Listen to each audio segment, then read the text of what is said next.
Many years ago, humans sealed monsters underground with a powerful spell. The only way to break this spell is with 7 human souls. So the king of the monsters has been killing every human that falls into the underground to use their souls for breaking the barrier and freeing the monsters. Several humans have already fallen underground and have never returned. With my trusty toy gun, I jump down to search for the missing humans and to bring justice to anyone who would dare to hurt them. I land softly on a bed of golden flowers, then head down a corridor which leads to a gate. After passing through, I reach the next area when out of nowhere, a monster hops in my way. I reach for my gun and shoot at the frogget, but before I can finish it, a goat lady appears and stares at the monster, scaring it away from me. She introduces herself as Toriel, the caretaker of the ruins. She explains that she keeps an eye out for humans who fall down here, but apparently I'm the first to arrive in a long time. Toriel takes me through a room with red leaves on the ground and stairs leading up. Then she explains that there are a lot of ancient puzzles in the ruins. She quickly solves the first puzzle for me before heading to the next room. I follow Toriel deeper into the ruins, then she directs me to flip switches that she has already labeled. I pull the second marked switch, but strangely nothing happens. Toriel suggests trying the other one instead, which immediately shakes the ground and breaks open a hole right under my feet. Again I fall, this time with Toriel's voice calling out to me from above. She suggests staying where I am and warns me of monsters who might be unfriendly towards humans. She begs me to stay where I am so she can figure out a way to protect me. To my surprise, I once again landed on a soft bed of flowers. Despite Toriel's suggestion, I head up to the next room and run over a long bridge to find the entrance to some kind of brick building. I enter the brick building, then after a short corridor, a talking flower appears in front of me. The flower introduces himself as Flowey the flower. Flowey explains that the humans that I came to rescue are already dead, with their souls taken by King Asgore. He also tells me that he can save my progress for me before leaving a sparkling pattern on the ground so I can find him. Then Flowey wishes me good luck as I go on my way. I head up to the next room and find a hallway with large marble columns. When I try to explore, a timid-looking monster called Flyer decides to attack me. Although he looks weak, I shoot him without mercy and he starts regretting his life choices. Without Toriel around, I get to finish the monster off, earning me some XP and gold. I start pulling the levers one by one till the way ahead opens. The next room's puzzle has panels that I need to light up, and after a few tries, I manage to solve the puzzle. With the spike trap disarmed, I reach another long corridor with water basins. After reaching some flowers, I find a platform with a cloaked monster on it. The monster greets me and seems to know me, even wondering why it took me so long to come back. After a moment, I realize that the monster is actually practicing speaking to someone else. When they finally notice me, the monster thinks I'm a hallucination before quickly wandering off. Before I follow them, I shoot a few more flyers until they finally stop showing up. Then I head deeper into the ruins and reach an area with more flowers. There's no trace of the cloaked guy, but suddenly a monster called Panilla attacks me. It tries to hurt me by drawing lines with its pencil, but then my gun shuts them down after just 2 shots, turning them to dust. Then a pair attacks me and I unalive the flyer with a single shot. I shoot the Panilla next with my first shot, breaking its pencil. I don't give it a chance to tape it back together and instead finish the monster off. I find Flowey nearby to save my progress, and he also tells me that I'll have to get past that cloaked guy to get out of here. I take the upper exit and reach a corn maze. Here, I immediately get attacked by another monster. I shoot the adorable sweet corn who keeps smiling despite the pain and try to get through the maze, but more corn assaults me, attacking me with candy corn rockets and growing vines. While making my way through the maze, I find some candy corn and take it. Afterwards, I clear all the monsters that I can find. Towards the end, I find a lever and pull it, retracting the spike traps. This also unlocks a path to the top left, so I check it out. Here, I find some pebbles that I can use as bullets for my gun. I go back through the maze room and into the next room. For now, I can only go to the right because of some floor spikes and reach another broken bridge. I see the cloaked figure on the other side of the bridge, questioning their actions. They notice me, which interrupts their monologue, then they run away again.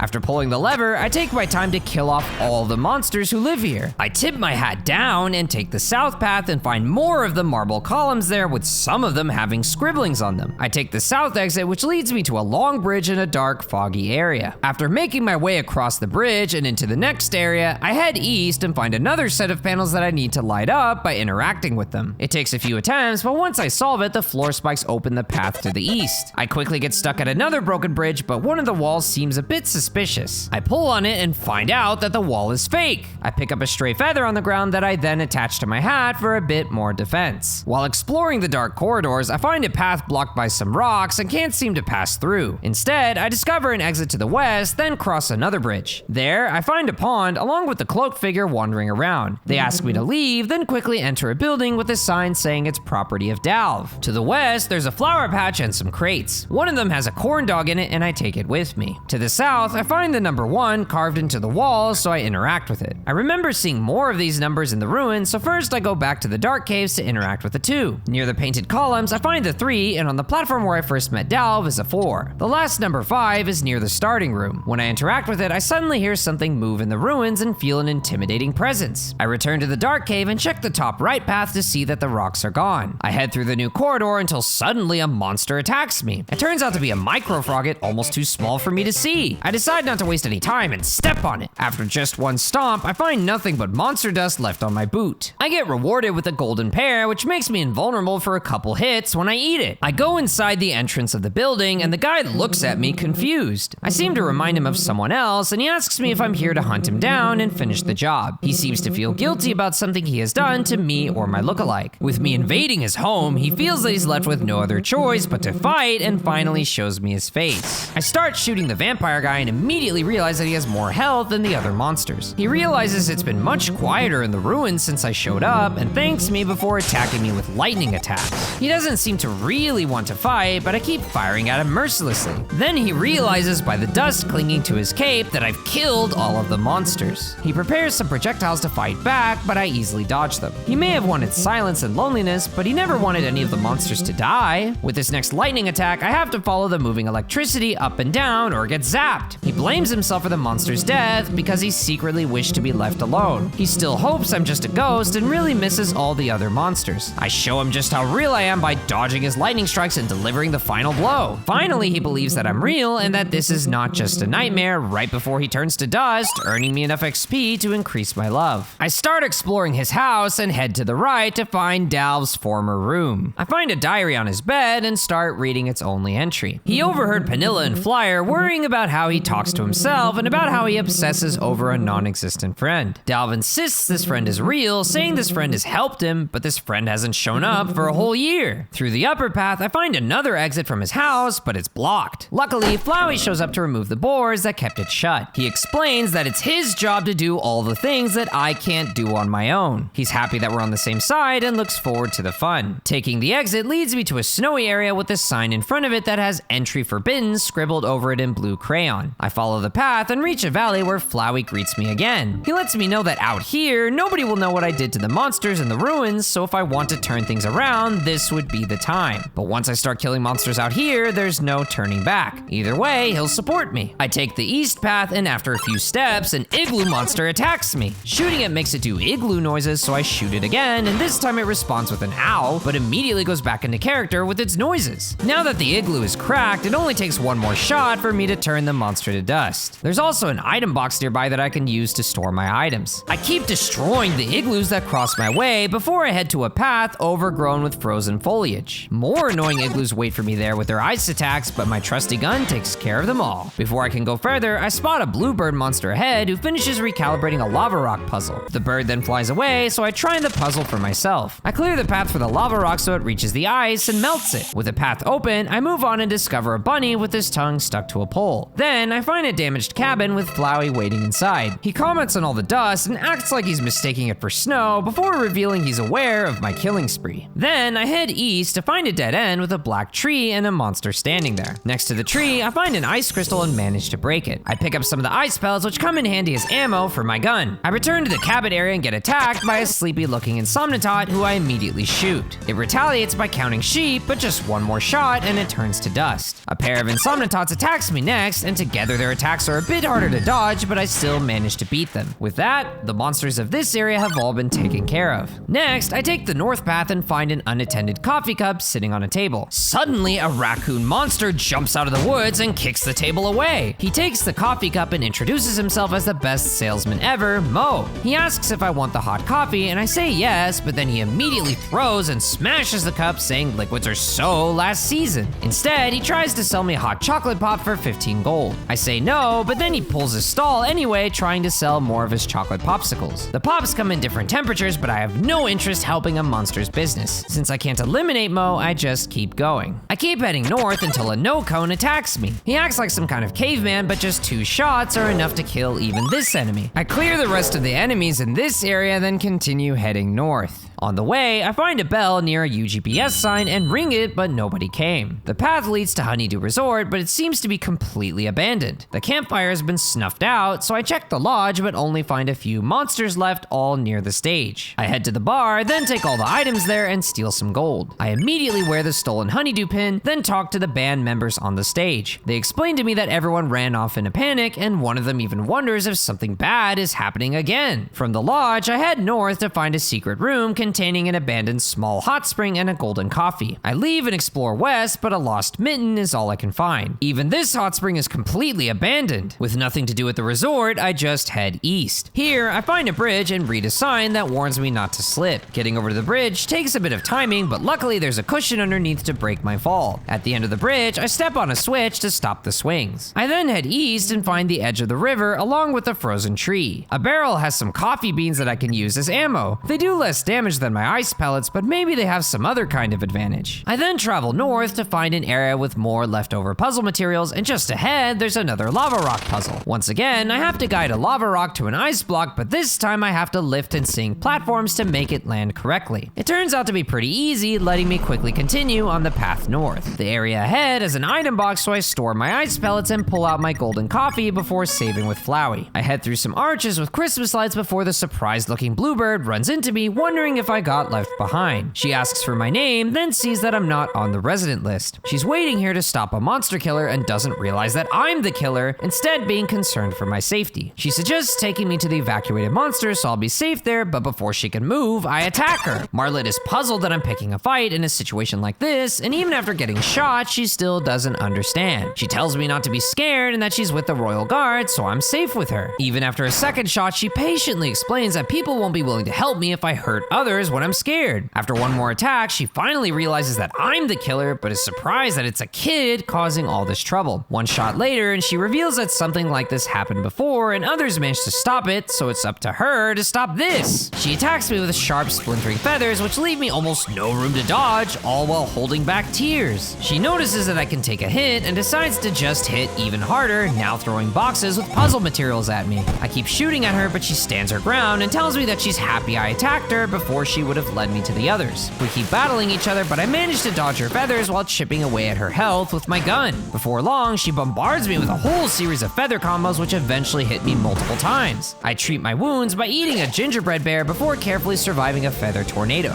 I keep dodging her crazy attacks and shooting her till she's nearly dead, then she admits defeat and decides to tactically retreat. Marlet lectures me about my violent ways, begging me to choose a different path before she flies away. I head past Martlet's booth and find an exit that leads to a river along with Flowey waiting for me there. He congratulates me on beating the Royal Guard, but doesn't really think she deserves the role. He tells me that all I need to do is follow the current to reach Hotland, so I jump into the nearby boat and untie it. I slowly sail down the pretty waterfall area until suddenly the boat starts going faster. I see Hotland in the background, but the boat just keeps getting faster and faster until I crash and fall down into a cave. I get straight back up, then head east, reaching a tunnel. Flowey greets me here and suspects that the raft must have been a trap left by Martlet, but luckily I managed to survive anyway. He heals me up, then I end up in some kind of desert. I head east through the dunes until a happy-looking dune bud attacks me. When I shoot the dune bud, its happy expression changes to sadness until another shot turns it to dust. I switch back to the ice bullets for more damage before unaliving more annoying dune buds until they stop showing up. With the monsters cleared, I head to the next area, which has a bunch of ruins along with the sandstorm slowing me down. I take cover whenever the storm gets too bad and manage to slowly make my way across. Through a little side path to the south, I find a monster with a suspicious big red X next to them. It looks like they're about to detonate some TNT and seem to suspect that there's some treasure behind the wall. I go back up and keep heading east until the path splits up. I take the upper path first, which leads me over some bridges, but since there's no shelter here, I keep getting sandstormed back to the start and have to switch to the lower path. Finally, I reach the end of the path and find that the storm was caused by a massive fan, so I immediately turn it off. From here, I head north and find a large open area with a tree in the middle and Flowey waiting for me right underneath. I talk to Flowey, who cheers me on, then saves my progress. I check the upper path and don't find anything, but then Mo appears behind me. When he recognizes a potential customer, he immediately dresses up and jumps in front of me. But then he quickly recognizes me as the human from Snowden with nasty rumors floating around about me. Surprisingly, he doesn't mind and instead reveals his newest product to me, iced tea. I still refuse to buy anything and instead leave to explore the east path. Sir Slither approaches me with a proposition, but I have no interest in propositions from monsters. It attacks me with snakes, then dies to a well-aimed gunshot. Before I leave the area, I make sure to kill all of the desert monsters here, then continue east. There are a lot of tumbleweeds rolling down this path, so I have to carefully dodge them. After making my way through, I see the end of a conveyor belt dropping gold nuggets. I encounter a new monster here called Cactony who attacks me with needles. But after roughing him up with my gun, he quickly turns to dust. Even more aggressive monsters show up to fight me, so I slaughter them one by one before leaving the area. I continue going east until some guy in a green jumpsuit runs into me. He seems really busy and eager to get away from me. Behind him, I find a dark stone in a pile of rocks. I take the stone, which turns out to be flint and is a new ammo upgrade. I then find the east mine entrance and come inside. After depositing my ice pellets, I check the compartments of a nearby shelf and find a belt buckle that I steal and attach to my belt. I then check the left room and find an abandoned pickaxe that I pick up. I head back to the entrance, then enter the east corridor and find a monster who's wondering where all his colleagues went. The elevator here is jammed, but with my pickaxe, I manage to break the entrance open. I go inside, but then so does the monster. We awkwardly share the elevator until we reach the top, where he quickly runs off. I go east until I reach a bridge where a bull attacks me. I shoot him, cracking his bowl, then he attacks me with cutlery. After landing the fatal shot, I keep hunting for monsters while pacing back and forth. I clear the room until only dust is left, then head east to find a bunch of railways with symbols on them. There's not much to do though, so I enter the next room. There's a single safety jacket hanging on the wall, and I take it before kicking around a helmet on the ground. From here, I exit south to a ledge. A bunch of boulders fall down here, and I have to dodge them to reach the next area. I find another empty room with only 2 fish monsters in the back. I can't kill these ones, so I go east and find Flowey again, then jump into a nearby cart. It takes me on a ride through the gemstone cave, then drops me off at a ledge. After crossing a bridge, I enter another cave with more symbols on the ground, but there doesn't seem to be anything to do here. I head to the next room and find a bucket with a stale fruitcake that I take with me. I then take the south exit to another ledge and ride the elevator to reach the mountaintop. I see Flowey there, gazing off into the distance where Asgore's castle is. He explains that Asgore's a boss monster, which means he has special powers. When I kill him, his soul will stay intact long enough for me to take and use it to cross the barrier to get back home. When Flowey asks if I like that idea, I ignore him, making him a bit uncomfortable. Flowey seems unsure about my intentions at this point, but encourages me to keep going towards the castle anyway. I head west to find some machines dropping those boulders from earlier, then check the east route. While traversing the long mountain path, I'm interrupted by the sound of maracas, but nothing seems to happen. I reach the end and find a dimensional satchel along with an elevator before riding it all the way down. At the bottom, I find a desert playground, then save my progress with Flowey. I head left from the playground, then find an attention sign that tells me about a gift shop ahead. I go inside, and the shopkeeper tells me about the one product he's been trying to sell for 13 years, a single white mug. I agree to buy it for 40 gold and try to take it off the shelf when suddenly it slips, falls, and shatters. Instead of charging me, he lets me keep the glass shards, which apparently work as ammo that heals me. I leave the shop, then head further left to find the entrance to the mines again. After backtracking to the sandstorm area, I find a big hole in the wall where the red X used to be. I head inside and through the cave to find a golden cactus. After returning to the playground, I save, then take the path east. There's a patch of grass with flowers in the middle of the desert on this road, but I just keep going. Just a bit further, and I get interrupted by Martlet, who regrets fleeing from me before. Knowing that she can't stop me on her own, she tries to reason with me, but I take out my gun and make it clear that I'm not listening, so she flies away. To the east, I find a beautiful oasis with a couple of townhouses around. I check the first building, but it turns out to be completely empty, aside from some money that I steal from the clothesline. A jar-shaped house is also empty except for a lonely crystal ball inside. I head to the cafe, but nobody shows up to take my order, so I steal all the money, drinks, and food that I can find. I then head north, but I'm not able to get past a locked gate there. With nothing left to do here, I leave the town through its east exit. I come across a crossroad, but the north path is blocked by a big sleeping cactus monster. The east path takes me to Flowey again, so I save, then check out a nearby wishing well. I steal all the wishing money, then head to the right to leave. After walking under some train tracks and past an abandoned wagon, I find a gun on the ground. It turns out to be a real revolver, so I equip it right away. I keep traveling up and reach some kind of Wild West town. A monster with a pointy head stands in my way. He says he was told to run, but as a sheriff, it's his duty to stay and punish an outlaw like me. He suggests dueling fairly, and the first one to draw their weapon wins. We take 10 steps, but I'm the first to draw and shoot, dropping the sheriff to his knees. Suddenly, out of nowhere, a fox girl interrupts and asks the sheriff, Starlo, why he hasn't left like she told him to. He assures Soroba that he almost won, then thanks her for playing along with him, pretending to be sheriff all these years before turning to dust. After grieving for a moment, Soroba becomes enraged, then attacks me. She starts the battle by firing lasers all over the battlefield, then showering me in cherry blossoms. Some of her attacks not only damage me, but also lower my maximum health. She asks why I went on this crusade, then figures that some guy called Shujin was right all along with his opinion about humans. She says it's unforgivable that I killed her last remaining friend and promises to return the pain that I've caused. For a while, I do my best to dodge her attacks, then shoot at her with my new gun.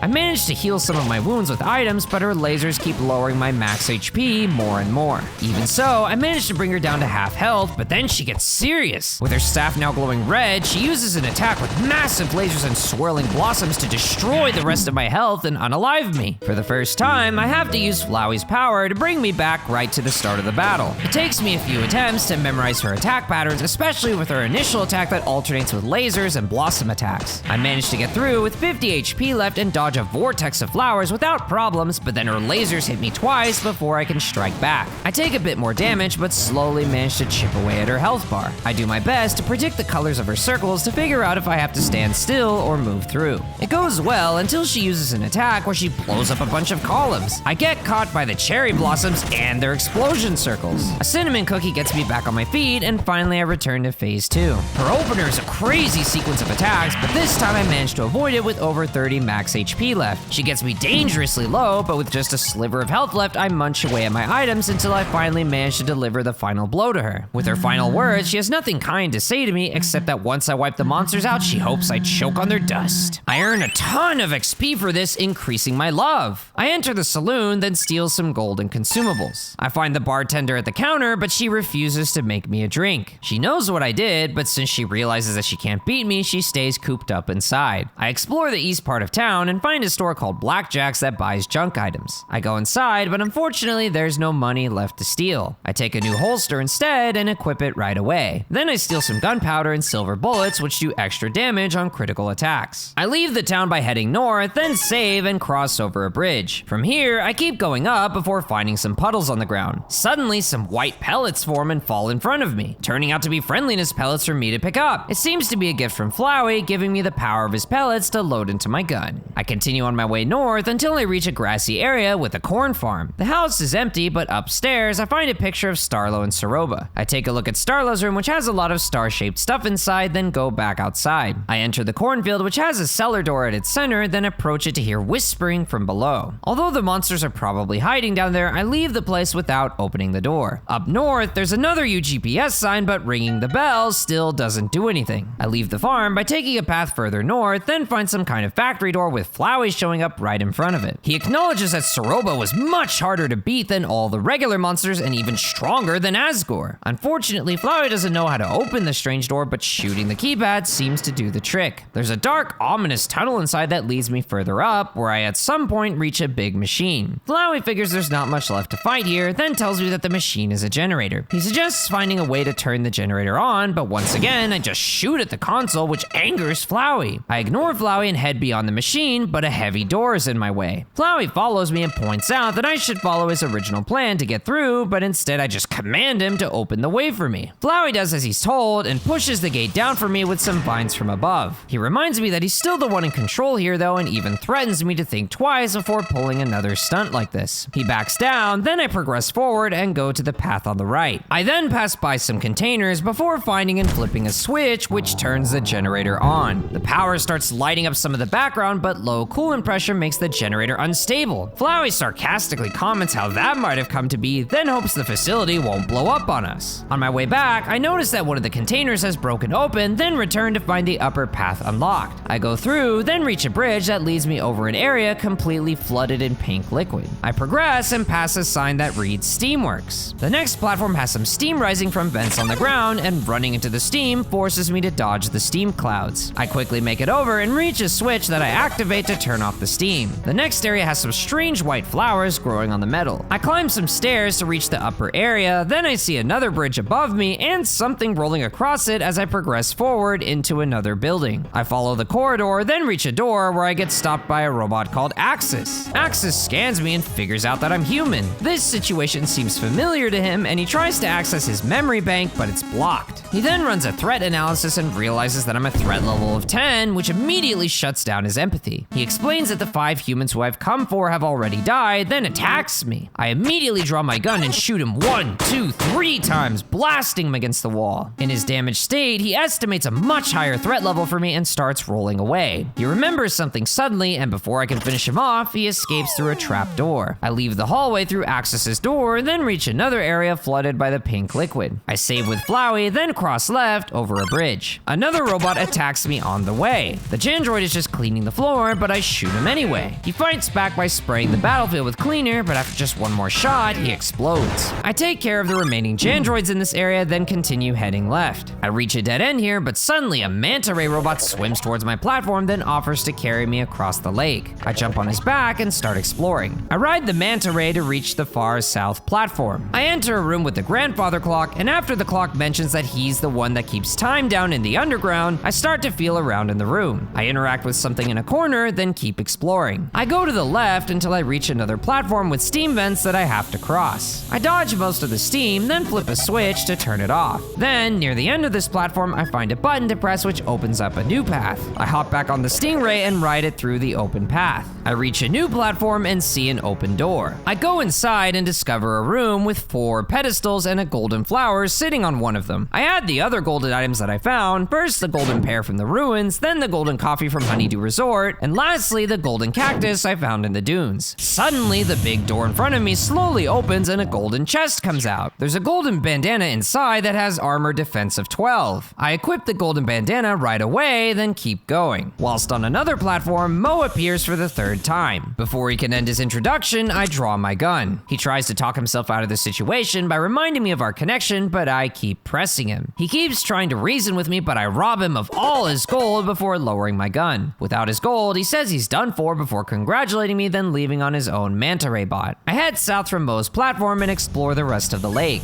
I find a new platform to the southwest, then the manta ray tells me that I've arrived at my destination. I cross the bridge, save with Flowey, then destroy all the Jandroids on this platform until they stop showing up. From here, I enter an abandoned looking building and walk through long corridors until I spot Axis again. He immediately tries to run, but I chase him through more corridors and several different break-in office rooms of the broken down building. He gets away, but leads me to another long corridor where I find a lot more Jandroids that I keep destroying. Once they're all done for, I leave the building, then find Flowey on a dark bridge. Before I can save, he complains about me wasting my time with robots who aren't even monsters and are barely conscious. On the nearby balcony, I find what looks like a break area for the workers with tables and a vending machine. I check out the vending machine, but after scanning me, it makes a grumpy face and immediately tries to shut down. It stares at me helplessly as I take the safety goggles, snacks, and water out. I equip the safety goggles as armor, then store some of the snacks in my dimensional satchel. At some point, I reach a broken part of the bridge and have to start walking on a makeshift platform. After traveling deeper into the dark part of the steamworks, a Guzik attacks me. Despite the music it plays, I shoot the robot and dodge its attacks until it explodes. I make sure to also destroy all of the Jandroids here before I leave. I keep heading southwest, then reach another area with steam vents that I can defuse with a switch at the end. The path then leads me to some kind of greenhouse section with lots of white plants growing inside. In a box near some gardening pots, I find nails which I could equip as ammo, but my friendliness pelts do more damage, so I keep using those. I then find some dead robots scattered along the hallway to the left. A platform leads north where I see Axis again. He warns a robot underneath one of the flower patches to stay hidden, then rolls away. Once the robot spots me, they immediately take cover. Since there's nothing to shoot, I take the upper exit and leave the greenhouse. I reach another bridge and save before heading left where a new enemy attacks me. The Televis starts crying after getting shot and attacks by launching VHS tapes at me. He quickly gets destroyed and I make sure the same happens to his friends. Soon, robots stop showing up in this area, so I keep heading to the left. The path ends at 2 buildings. I approach one of the doors and it opens while the other one stays closed, so I enter the open one. In a damaged room, I find Axis near a door which he quickly opens and retreats into. I then check out what seems to be a store counter with a robot vendor behind it. After passing through the door, I encounter more robot enemies. I quickly destroy them, then hunt down their friends until the next encounter says, but nobody came. I reach a new room which seems to be some kind of laboratory and talk to Flowey. He insists that I'm wasting time since I've already proven that I can beat Asgore, so I should save my energy for the king. On one of the benches, I find a cake in a cage and a sink overflowing with some kind of black goo. There are some doors that I can't open, so I keep heading left. The next area is a corridor with some storage containers, and to my surprise, the middle cabinet has someone hiding behind it. Unfortunately, I can't get them to come out, so I take some water out of a different cabinet, then head left into a different part of the lab. There's a vial with something red inside on the counters, and I pick it up to take it with me. From a suspicious door with the heavy lock, I can hear Axis's voice telling me to leave the survivors of the steamworks alone. My gun can't open the door, then Flowey appears telling me that he also can't open this door. He encourages me to set aside my typical shoot, don't think strategy and instead look for a creative solution. I drop the red vial into a nearby machine and it's just Parmesan and red pepper, which it rejects. A nearby note tells me that this device is the compound computer, which can be used for compound mixing, though the machine might explode. From the nearby basket, I take a note and read it. It goes into detail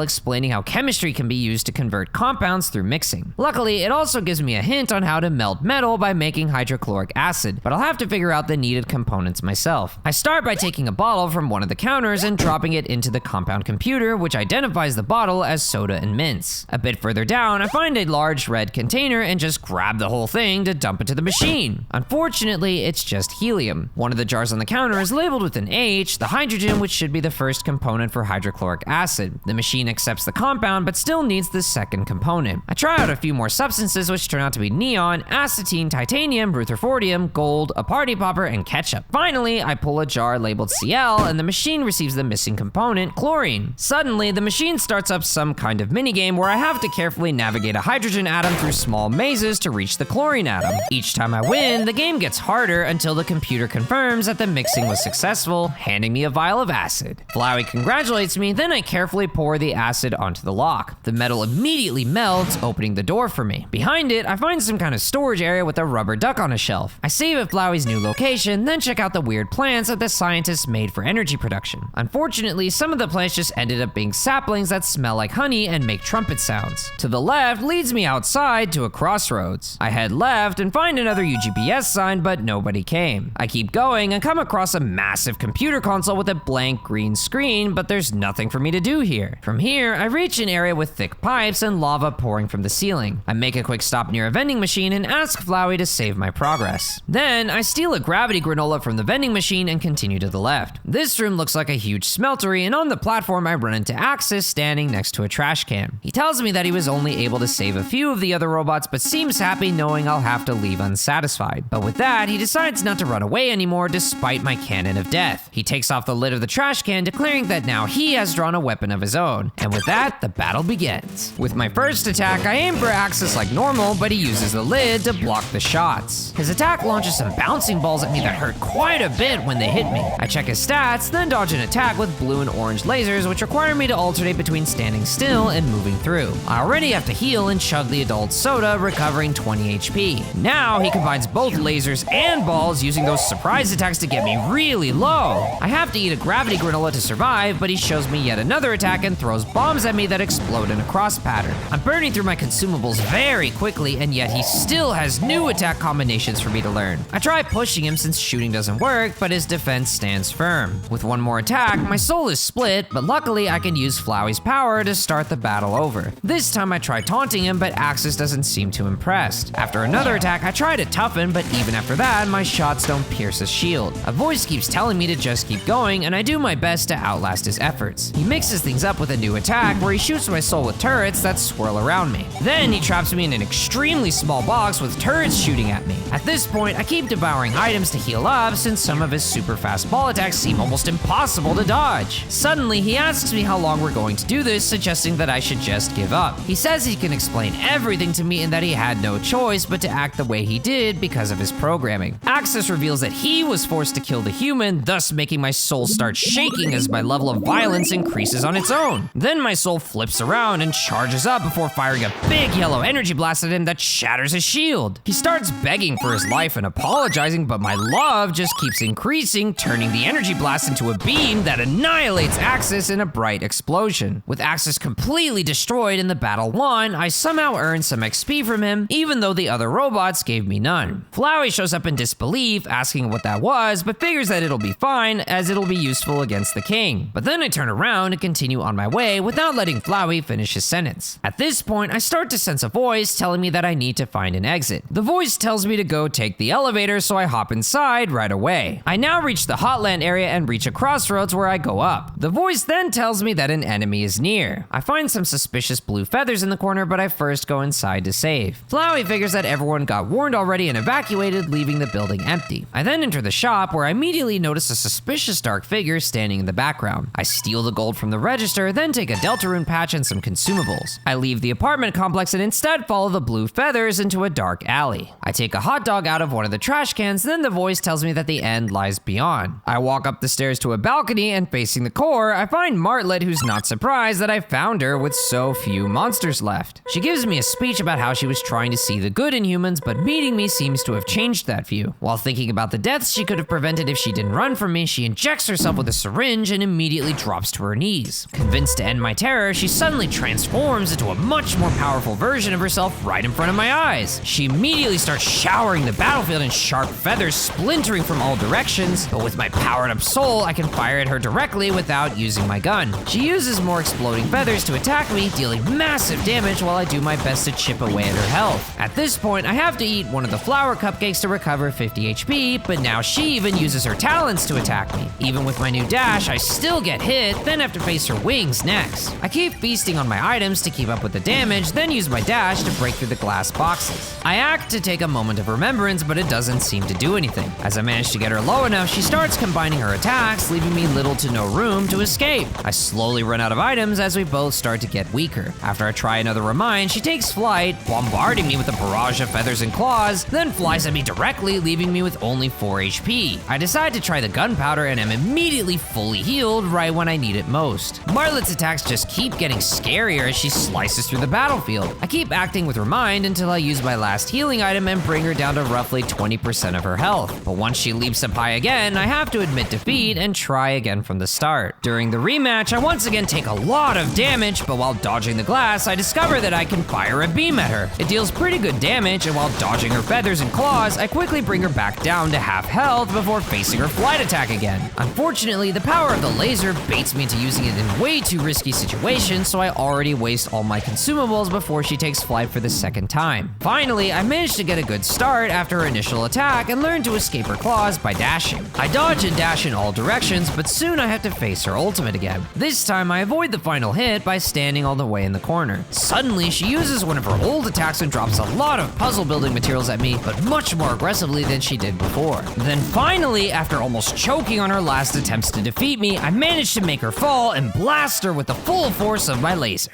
The scene immediately cuts to a house with a fox sitting on a platform by the roof. Martlet lands next to him, handing him a drink. They have a friendly chat and reveal that Martlet helps him with his work. She then tells him that she got a job with the Royal Guard. The fox reminds her that on rare occasions, guards have to do more than just sit around and build puzzles. She thinks her chances of actually meeting a human are low, but he immediately warns her to not be so naive, reminding her of the incident in Snowdon. She tells him that she isn't stationed there and guards the Royal Lab instead, then they both decide to call it a day. The next scene shows Alphys and Martlet, with Alphys leaving to move her surveillance cameras all the way to Waterfall and Snowdon. While mocking Chujin's words about humans, Martlet sneaks into the True Lab and suddenly the memory cuts back to the present. Just when I thought it was over, she uses all her strength to muster up a final assault to take me out. Now standing on the ground in a fighting stance, she attacks me relentlessly, immediately knocking me down to half health. But at least with her brooch broken, I can now use my gun to shoot her in between her attacks. Using some completely new moves, she drops yellow meteors at me that I can break up by shooting at them. Despite Martlet sweating and panting, she keeps on fighting with all her strength. At this point, I discover the Endure Act, which gives me a decent heal of 25 HP. With Martlet's HP dropping lower, she realizes that her body is beginning to reject the serum, which makes it look like she's starting to melt. I keep attacking, but now I have to face big yellow stars that burst into smaller stars that home in on me. I keep enduring, which prevents me from using my turn to shoot, but it keeps me alive. Now Martlet shouts that the serum is wearing off, and by enduring through all her attacks, I manage to bring her HP very low. Suddenly, she drops a massive star on me while attacking both normally and sideways. Finally, when she has just a sliver of health left, I pull out my gun and shoot at her, ending the intense battle with a victory. Martlet calls out that my justice is just an act of self-righteousness, then begs for help as she melts more and more before turning to dust and leveling me up. Flowey then pops up in front of me, scolding me about all the attention that I'm drawing to myself and about how the castle is probably now on lockdown thanks to me. He demands that I break into the castle, then accidentally reveals that he's using me to get him the souls. He quickly regrets letting the those words slip and tries to talk his way out. He then notices that I'm about to punish him, so he tries to load to another point in time, but fails. Afterwards, he tries to attack me, but when he launches his friendliness pellets, I simply load over his attacks, showing him that he's the one who's trapped here with me. Now he shows his true face, admitting just how miserable every second with me was. He even mocks me, saying that I'm guaranteed to die at the castle, laughing like a maniac. At this point, I start covering him in holes with my gun, making sure to leave nothing but a pile of petals. I leave the alley and go back to the apartment complex, but now all the lights are turned off. I can then save on my own and see a light in front of the elevator is left. I head into the elevator, riding it to the capital. Nothing seems to be of interest to the voice as I walk through the streets of the abandoned city. I check the upper path, which leads me over a bridge from where I reach a tower with a tree on top. The voice tells me there he is as I gaze towards the castle. I go back, then head to the right and enter another elevator. This one leads me to the castle, where I enter a hallway with stained glass and the Delta rune on the windows. I then walk down all the way to its end. From here, I reach a doorway inside, but check the path on the right first. It leads me down into a chamber that has several coffins with a missing human souls painted on them. Hoping to bring justice to them, I head up and enter a garden blooming with golden flowers. Asgore's just standing there, looking as if he was already waiting for me. He's in tears, reflecting on the state of the underground since I arrived. He mourns the loss of his friends and assures me that due to my actions, the war between humans and monsters will never end. Either way, he knows that he needs my soul to free his kin and draws his weapon to collect it. His trident flies towards my soul, but immediately shatters on impact. He stares at what just happened in disbelief until I fire my laser at him, immediately vaporizing him. I collect his soul to gain the power to cross the barrier, then free the human souls from their containers and start walking home.